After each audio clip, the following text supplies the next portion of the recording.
잘 아시겠지만 IPCC 6차 보고서는 크게 세 부분으로 나눠져 있지 않습니까? 그 워킹그룹 1은 기후과학을 얘기하고 지금 방금 최열아 박사님이 말씀하신 워킹그룹 2는 기후 적응을 얘기하는 것이죠. 예, 그래서 핵심적인 내용은 이제 사회 체계를 고려하고 아주 종합적 접근을 하여야 한다, 이렇게 간략하게 말씀을 해 주실 수 있는 것 같습니다. 세 번째 파트는 이제 그 온실가스 감축 파트인데, 온실가스 감축 파트는 우리 그 녹색기술센터의 오채훈 박사님이 어디 계십니까? 예, 발표 부탁드리겠습니다. 큰 박수 부탁합니다. 안녕하세요. 저는 녹색기술센터 정책연구부에서 근무하고 있는 오채훈 책임연구원입니다. 제가 오늘 이 제58차 환경 리더스 포럼에 참여할 수 있도록 기회를 주신 환경 한림원 관계자분들께 감사의 인사를 드리고 싶습니다. 제가 오늘 발표드릴 사항은 IPCC 제6차 보고서 실무그룹 3 완화 보고서에서 정책 입안자를 위한 요약 SPM의 주요 내용에 대해서 말씀드리도록 하겠습니다. 이 IPCC 보고서가 굉장히 방대하기 때문에 그 방대한 내용 중에서 정책 입안자들이 활용할 수 있는 점들을 중심으로 해서 요약서가 작성이 되어 있고요. 이 요약서는 크게 5가지로 구성이 되어 있습니다. 서론 및 구성, 최근 발전 및 완화 동향, 지구온난화 제한을 위한 시스템 변혁, 완화, 적응, 지속가능 발전 간의 연계, 그리고 대응 강화입니다. 그래서 각 섹션별로 제가 어떠한 내용들이 있는지 말씀드리도록 하겠습니다. 먼저 이 IPCC 보고서에서 제3 실무그룹 보고서가 어떠한 역할을 하고 있는지 개괄을 말씀드리면요. 온실가스 배출 저감 및 대기 중 온실가스 제거에 대한 현황과 방법을 평가하고 이에 대한 정책적 함의와 전략적 방향을 제공합니다. 동 보고서는 완화 노력의 적합성, 비용, 가능 환경 등 관련된 모든 방면을 분석 대상으로 삼고 있습니다. 그리고 이 보고서 자체가 자체적인 연구가 아니라 기존의 연구 결과물들을 종합한 것이기 때문에 중립성을 담보로 해서 보고서가 작성이 되고 여기서 도출된 정책적 내용은 정책적 관련성을 갖지만 정책 개입은 회피한다라는 입장에서 작성이 됩니다. 동 보고서가 제5차 평가 보고서와 차별화된 점을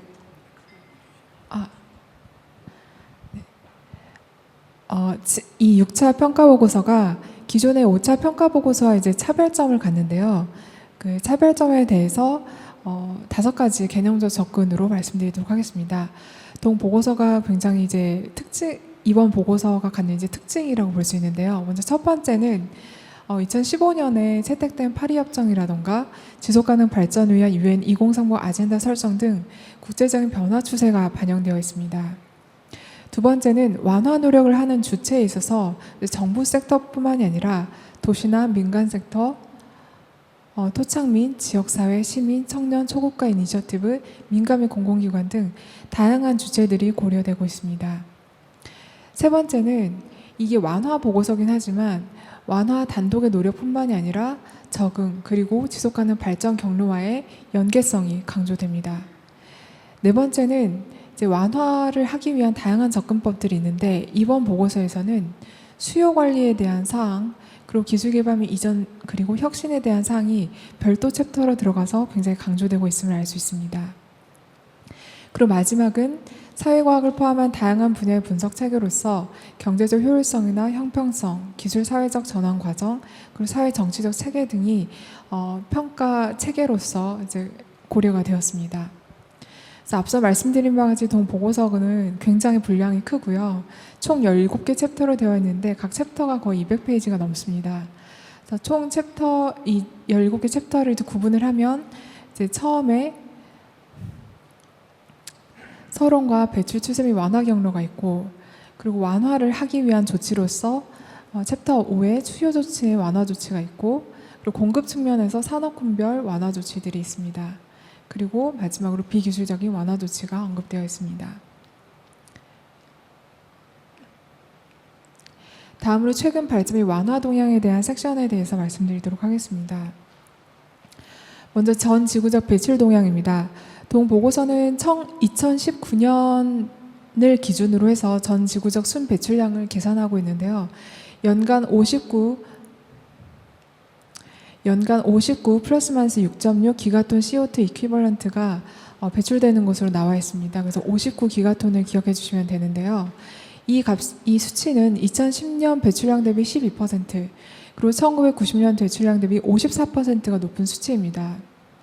여기 그림에서 보시는 바와 같이 이 전 지구적 순 배출량이 계속해서 증가하고 있는 추세임을 알 수 있습니다. 다만 연평균 증가율은 이제 감소하고 있다는 점이 좀 긍정적인데요.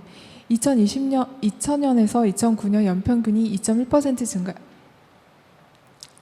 증가했다면 2010년에서 2019년 연평균이 1.3%로 증가하고 있어서 그 연평균 증가율은 2.1에서 1.3% 증가하는 것으로 낮아지고 있습니다. 그리고 온실가스별 추이를 보시면 지금 온실가스들이 모든 종류 온실가스가 증가 추세에 있습니다. 이 온실가스가 지금 이 IPCC 6차 보고서에서는 크게 5가지로 구분이 되고 있는데, 이 파란색이 이산화탄소 및 화석연료 및 산업에서 노출되는 것이고, 노란색이 토지 이용 변화, 그리고 산림에서 이제 배출되는 값과 대기 중에서 제거되는 값을 산정한 값입니다. 그리고 붉은색이 메탄이고요. 그리고 그 다음이 아산화질소, 그리고 F가스입니다. 이 온실가스가 모두 다 지금 증가하고 있는 추세임을 알 수 있고요. 다만 F가스를 제외한 나머지 가스들은 1990년 기준으로 했을 때 그 증가 추세가 2배 이하로 증가하고 있는 반면에, F가스 같은 경우는 1990년 기준으로 했을 때 2019년 약 3.5배, 그리고 불확실성 레인지까지 합하면 4.5배 증가하고 있어서 증가 속도가 매우 빠른 것으로 나타나고 있습니다.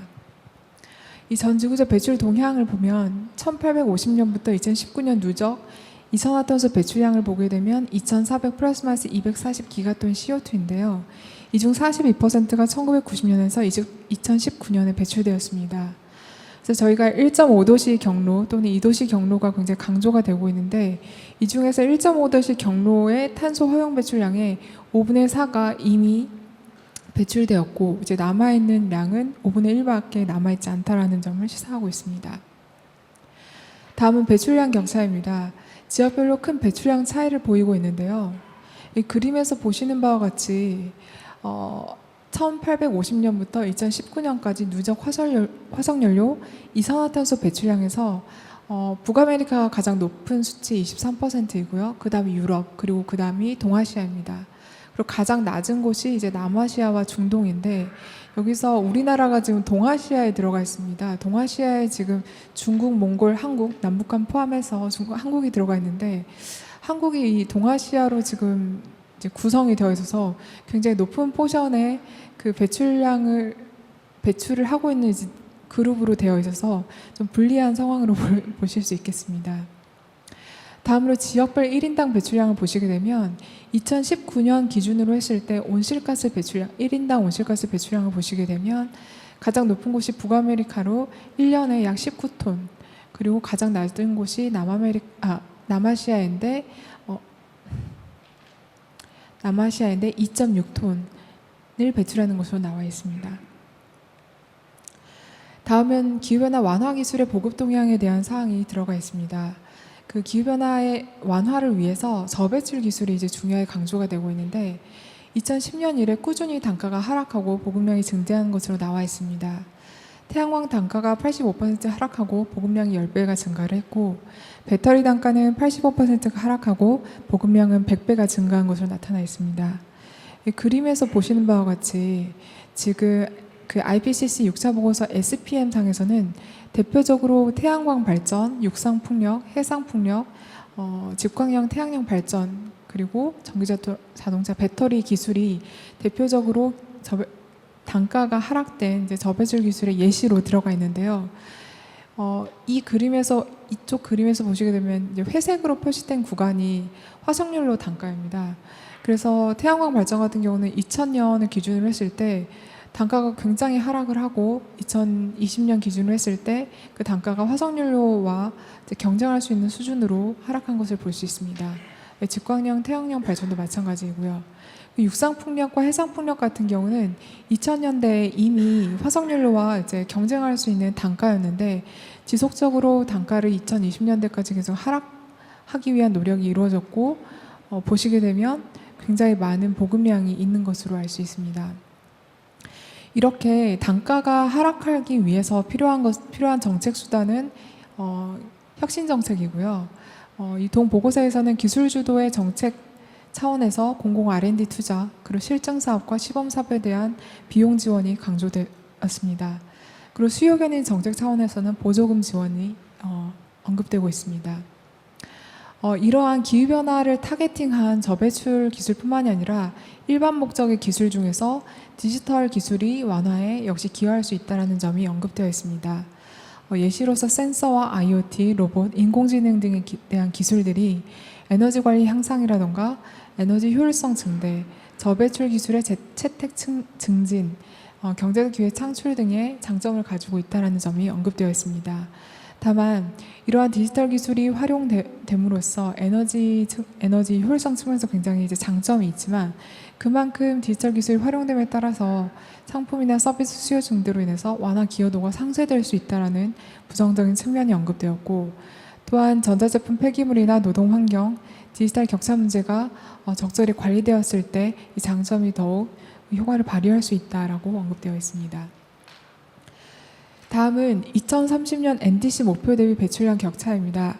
그 파리 협정 하에서 각 당사국들은 이제 2도시 장기 목표 그리고 1.5도시 온도 목표를 달성하기 위한 노력 차원에서 각 국가마다 NDC를 제출하도록 되어 있습니다. 2019년도에 정책을 기준으로 했을 때 현재 이제 59기가톤인데요. 2030년 이 현행 정책이 지속되었다는 것을 전제로 했을 때 2030년 전망치 57기가톤입니다. 그런데 작년까지 각 당사국들이 제출한 NDC가 모두 이행됐다라는 가정하에서 2030년 전망치가 53기가톤이라고 해서 별 차이가 없습니다. 근데 이 53기가톤을 2도시 목표 또는 1.5도시 목표를 달성하기 위한 경로상에서 배출되는 값과 비교를 했을 때 10에서 16 그리고 19에서 26기가톤의 배출 격차가 나와 있는 것으로 나타났습니다.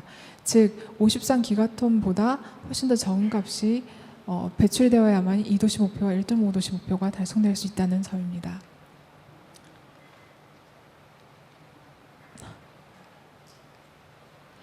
이러한 배출 동향을 바탕으로 해서 그렇다면 향후 지구 온난화 제한을 위한 시스템 변형을 위해서 어떠한 방향으로 나아가게 될지 그리고 나아가야 하는지에 대한 사항이 섹션 C에 들어가 있습니다. 이번 IPCC 6차 보고서에서는 그 2도시와 향후 이제 배출 전망에 대한 배출 경로에 대한 그 시나리오에 대한 기존 연구 결과물들이 약 2,000가지가 넘는데요. 그것들 중에서 약 1,000개 정도를 이제 선택을 해서 그것을 8가지의 배출 경로로 유형화하였습니다. 그래서 총 카테고리 1부터 카테고리 8까지 유형화가 되어 있는데 이 중에서 가장 핵심이 되는 것은 카테고리 1, 2, 3입니다. 카테고리 1은 이제 1.5도씨 온난화 경로이고 다만 오버슛이 일시적으로 이제 온도가 오르는 오버슛이 없거나 또는 제한적으로 존재하는 경우이고 카테고리 2는 1.5도씨 경로에 대해 오버슛이 높은 경우입니다. 그리고 카테고리 3이 2도씨 온난화 제한인데요. 이 굉장히 많은 시나리오들을 중심으로 해서 카테고리를 묶었기 때문에 이것들을 달성할 수 있는 대표적인 예시적 경로들이 이렇게 표시가 되어 있습니다. 그래서 1.5도씨 경로로 가기 위해서 특히 카테고리 1은 카테고리 1A와 1B로 구성이 되는데 이를 달성하기 위해서는 이제 대표적인 예시적 경로로서 SP와 LD가 있는데요. SP는 Shifting Pathway입니다.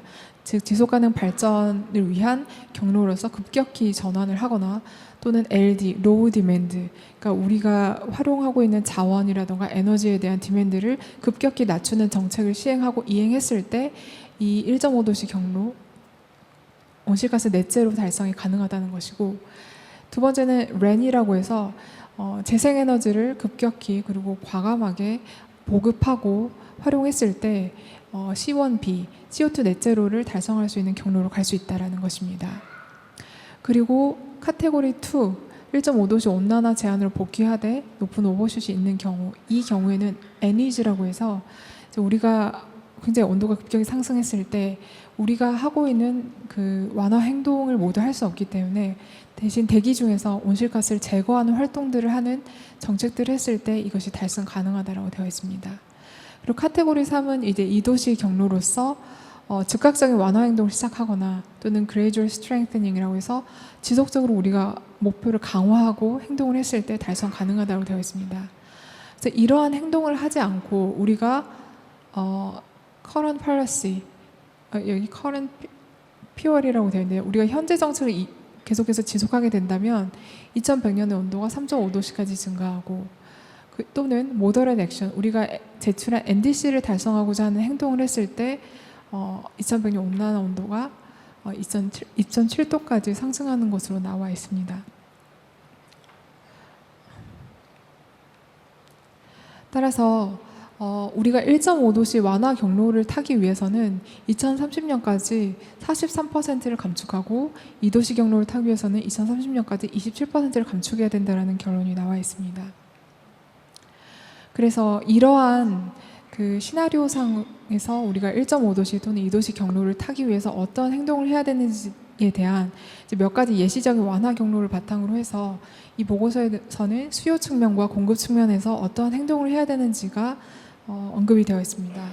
먼저 수요 측면에서는 기존의 공급 변화 없이 공급 측면에 우리가 완화 노력 없이도 수요 측면에 완화 조치를 통해서 2050년까지 전 지구 배출량의 40에서 70% 감축이 가능하다고 되어 있습니다. 그러한 방법으로는 이제 사회문화 행태적 변화, 인프라 활용 방법, 최종 소비 기술의 채택입니다. 특히 영양과 제품 이동, 주거 측면에서 다양한 방식들을 제안하고 있습니다. 다음은 공급 측면에서 부문별로 어떠한 완화 노력이 필요한지에 대해서 언급을 하고 있습니다. 이제 내용을 제가 이제 설명을 드리겠지만 이제 굉장히 일반적인 내용들이 들어가 있는데요. 에너지 같은 경우는 화석연료 사용의 감소, 저배출 에너지 자원의 확산, 에너지 효율성 증대 및 보존이 필요하고 산업 측면에서는 가치사슬 전반으로 감축 노력이 필요하고 특히 저탄소 전력과 수소, CCS 등의 감축 수단을 활용하는 것이 언급되었습니다. 도시에서는 에너지 및 재료 소비를 감소하고 저배출 에너지 원으로의 전원과 연계한 전력화, 도시 환경에서의 탄소 흡수 및 저장 향상 등의 노력으로 온실가스를 효과적으로 감축할 수 있다고 되어 있습니다. 건물에서는 저배출 건설 재료를 포함한 에너지 효율화, 재생에너지 활용 정책이 포함된 건물의 설계, 건설, 사용 폐기까지 각 단계를 통합한 감축 전략이 필요하다고 언급되어 있습니다. 네. 그리고 수송 측면과 농업, 산림, 토지 이용, 이산화탄소 제거 등에 대해서도 다양한 사항들이 언급되어 있습니다. 특히 이산화탄소 제거와 관련해서는 이제 일반적인 우리의 행동 변화가 아니라 대기 중에서 온실가스를 제거하는 방식으로서 여러 가지 접근법들이 언급되어 있습니다. 그리고 기후변화 완화를 위해서 각 부문별로 다양한 저비용 옵션들이 언급이 되고 있는데요. 특히 1톤을 감축하는 데에 $100 이하만 소요되는 옵션들을 활용하는 것만으로도 2030년까지 2019년 배출량 대비 절반 이상 감축이 가능하다라고 언급이 되어 있습니다. 다음으로는 완화와 적응 지속가능 발전 간의 연계에 대한 섹션인데요. 여기에서는 기후변화 완화와 적응 노력이 지속가능 발전의 핵심적인 역할을 할 수 있다고 언급이 되어 있고 다만 지속가능 발전 경로 전환을 위한 강화된 완화 행동을 했을 때 국가 간 그리고 국가 내에서 분배적 결과를 수반할 수 있다라고 언급이 되어 있습니다. 따라서 이러한 분배적 결과를 해결하기 위해서 국가 정책에서 형평성 및 공정 전환을 고려해야 되고 이를 위해서는 포괄적이고 참여적인 의사결정 과정에 기반해야 된다라고 언급이 되어 있습니다. 그리고 기후변화 완화 행동과 지속가능 발전을 위한 행동 간에 모두 시너지를 내는 것이 아니라 상충 효과가 발생하는 경우들이 있기 때문에 이 상충 효과를 방지하기 위한 통합적이고 체계적인 정책 설계가 필요하다는 사항 언급되어 있습니다. 그리고 마지막으로 대응 강화입니다. 여기에서는 크게 이제 4가지 사항들이 언급되어 있는데요. 먼저 기후 거버넌스가 기후변화 완화에 중요하다고 언급되어 있습니다. 그 기후변화 관련 법이라든가 전략, 제도를 수립하고 이행을 하는 과정에서 다양한 행위자들이 참여하며 정책을 개발하고 이행할 수 있는 기반을 제공한다라고 되어 있습니다. 다음으로는 이 기후변화 완화를 위해서는 규제 정책과 경제적 정책 수단이 함께 통합적으로 활용되어야 된다라고 언급되어 있습니다. 특히 이 경제적 정책 수단으로서 탄소 가격을 중심으로 한 제도가 굉장히 많이 언급되었습니다. 또한 화석연료 보조금 폐지가 2030년까지 전 세계 1에서 10% 온실가스 감축에 기여할 수 있고 그 외에도 다른 장점들이 있다라는 사항 언급되어 바 화석연료 보조금 폐지에 대한 사항이 굉장히 중요하게 언급되었습니다. 그리고 이 기후변화 완화 노력을 위해서 가장 중요한 것이 이제 재정인데 2030년까지 1.5도시 또는 2도시 제한을 위해서는 현재 완화 부분에 투자되고 있는 투자량의 3에서 6배가 더 소요된다라고 언급되어 있습니다. 다만 국제적으로 이미 관련된 충분한 자본과 유동성이 존재하는데 금융섹터 내 외부에 존재하는 장애 요소 때문에 이 실질적으로 투자가 이루어지지 않는다라고 언급되면서 이러한 장애 요소를 극복하기 위한 사항들, 이 장애 요소들이 무엇인지에 대한 사항, 그리고 이를 위한 노력들이 언급되었습니다. 마지막으로 대응 이 완화 노력과 관련해서 국제협력이 강조가 되고 있는데요. 최근 등장한 다양한 형태의 국제 협약, 여러분 모두 알고 계신 유엔 기구의 협약이라든가 파리 협정, 그리고 그 외에도 여타 몬트리올 의정서라든가 관련된 다양한 환경 협정들, 그리고 초국가적 협력이 기후변화 완화를 전 지구적으로 확산하고 촉진할 수 있다라는 사항 언급되어 있습니다. 그리고 기술 개발 및 이전에 대한 국제 협력이 굉장히 기후변화 완화에 기여할 수 있는데 다만 기술 혁신에 대한 국제 협력에 대한 이행 격차가 존재하는 바 향후 국제 협력에 있어서 기술 혁신에 대한 협력이 굉장히 강조되었습니다. 이상으로 저희 발표를 마치겠습니다. 감사합니다.